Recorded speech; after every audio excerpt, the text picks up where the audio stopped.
All right, so get ready for this. We are about to get our hands on a piece of history. A Ming Dynasty banknote from 1368. And get this thing is huge. I mean, it's closer to a sheet of printer paper than, anything we'd pull out of our wallets these days. So in this deep dive, we're really trying to understand what this banknote can tell us about life way back then in the Ming Dynasty. It's like a window into their world, their economy, their security measures, even their artistic skills. So let's rewind the clock over 600 years to the Ming Dynasty. Where do we even begin with something like this? Well, this banknote represents a real turning point in their history. The Ming Dynasty, which was founded by Emperor Hongwu, had its hands full, to say the least. Right. And didn't he have an incredible, rags to riches story? I mean, from peasant to emperor, that's a life story right there. Absolutely. But even with a powerful emperor, the Ming Dynasty was constantly under threat, especially from the Mongols. And of course, wars are expensive. And on top of that, they were dealing with a shortage of copper for their coins. Wow. Imagine the headache of trying to run an empire with dwindling resources and these constant military expenses. So that kind of sets the scene for, should we say, some creative financial solutions. You can't exactly pay soldiers with IOUs, right? Exactly. And that's where this huge piece of currency comes in. It was a bold move. They went all in on paper money, which, let me tell you, was a pretty revolutionary idea back then. It really was a leap of faith. And speaking of leaps, you mentioned the size of this thing earlier. Can you imagine trying to pay for something small with this banknote? Yeah, it's true. It must have been like lugging around a scroll just to buy groceries. I bet even the most fashionable Ming Dynasty money pouch could not handle this thing. No wonder they eventually made smaller denominations. But that leads to another question. How did they even produce something this large back then? Weren't they worried about it, falling apart? This banknote is surprisingly sturdy, even after all these years. It's made from thick mulberry bark paper. Mulberry bark, like from a tree. Yep.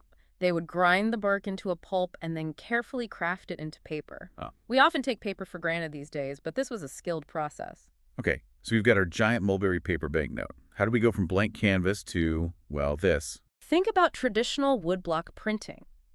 Every single character, every design element had to be meticulously carved in reverse on a block of wood. Then they'd ink the block and press it onto the paper. One mistake, one slip of the chisel, and the entire block could be ruined. Wow. And the detail on this thing is amazing. Look at the way they captured the scales on those dragons. Right. Talk about pressure. These artisans weren't just printing money, they were creating art. And it wasn't just carving and printing. See those red seals? Those were hand-stamped onto each banknote. Really? I thought those might have been part of the printing process, too, so each one is unique. Exactly. Each banknote is a testament to the craftsmanship involved. Wow. Okay, so let's break down what they painstakingly carved and stamped onto this incredible piece of history. Starting with the front. We've got 6 prominent Chinese characters right at the top. What do they say? They basically announced this banknote's official status, like a big, bold heading, Da明通行寶鈔, which means Great Ming Circulating Treasure Certificate. Treasure certificate. Yeah. I like the sound of that. But was it really considered treasure back then? It was a deliberate choice of words. Bao, meaning treasure, implies something valuable, something precious. It elevates this new form of currency, links it to something tangible and desirable. And Chao refers specifically to a paper note. Clever. So even if you couldn't read, you get the idea. This paper equals valuable. Speaking of which, notice that illustration of the 10 stacks of coins. That's a Kuan, their standard unit of account. Even those who couldn't read would instantly understand the value this banknote represented. It's like a visual representation of one Kuan. Yeah. Very democratic design. It must have made it easier for people to adapt to this new form of money. Exactly. They wanted to make this new system accessible to everyone, regardless of their literacy level. But that wasn't the only message they were sending. Take a look at that inscription flanking the coins. Oh, you mean the one that basically says this banknote will be around forever? Talk about confidence. Great Ming Treasure Certificate will circulate forever under the heavens. Quite a statement, wouldn't you say? It's certainly ambitious.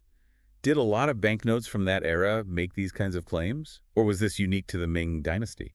Well, the desire for permanence is a common thread throughout history, especially when it comes to power and legacy. But as we know, nothing lasts forever, especially in the realm of money and empires. You're right about that. It's kind of ironic seeing those words now, knowing how history actually unfolded. History is full of ironies like that. But it makes you think, doesn't it? Mm. What will our own currencies tell future generations about our hopes and dreams, our successes and failures? That's a deep thought for a Tuesday afternoon. Okay, so they were really going for that whole forever currency Yeah. thing. But let's be real for a second. They also had to deal with some slightly more immediate concerns, like, I don't know, people just printing their own knockoff versions. What was stopping someone from, like, setting up shop in their basement, just churning these things out? Well, they took counterfeiting extremely seriously. I mean, this was a direct challenge to the emperor's authority, to the stability of the whole system. Right, because if everyone starts printing their own money, it becomes worthless pretty quickly. So how do they tackle that? Well, take another look at the text on the banknote. They basically put counterfeiters on notice. And we're not talking about a slap on a wrist here. Counterfeiters will be beheaded. Doesn't get much clearer than that. Or more intense. It was a powerful deterrent, to say the least. Yeah. But they didn't stop there. They also offered a hefty reward for informants. Oh, really? If you knew someone who was, let's say, cooking the books, you could turn them in and be handsomely rewarded. Let's see, 250 taels of silver plus all the criminal's property. Yeah.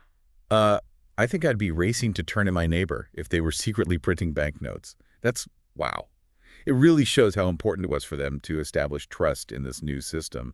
They weren't taking any chances. Trust was everything. This new paper money wouldn't work if people didn't believe in it.